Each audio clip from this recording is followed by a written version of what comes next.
আজকে আমরা তৈরি করব নারিকেলের বরফি।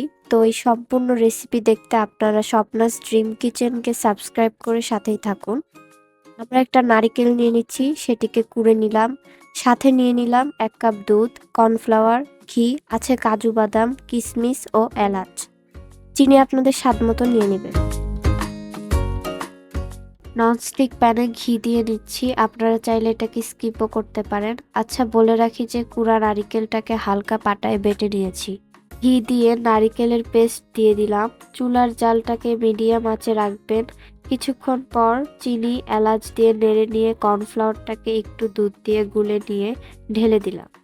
এরপর পেস্টটাকে এরকম ঘন আর ডোয়ের মতো হয়ে আসলে নামিয়ে রাখুন।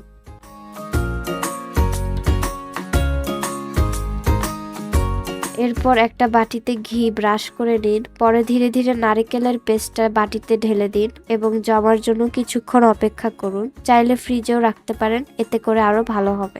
আমারটা হয়ে গেছে। ডেকোরেশনের জন্য একটু কাজু বাদাম আর কিশমিশ ছিটিয়ে দিলাম। আজকে আমার খালামণি আসছিল বাসায়, তাই স্বপ্নাস ড্রিম কিচেনের রেসিপি তাকে দিয়েই ট্রাই করালাম। বলো কেমন হয়েছে? অনেক ভালো হয়েছে। টেস্ট অনেক ভালো। থ্যাংক ইউ খালামণি। আপনারাও বাসায় ট্রাই করে জানাবেন কেমন লাগলো। তার সাথে স্বপ্নাস ড্রিম কিচেনকে সাবস্ক্রাইব করুন।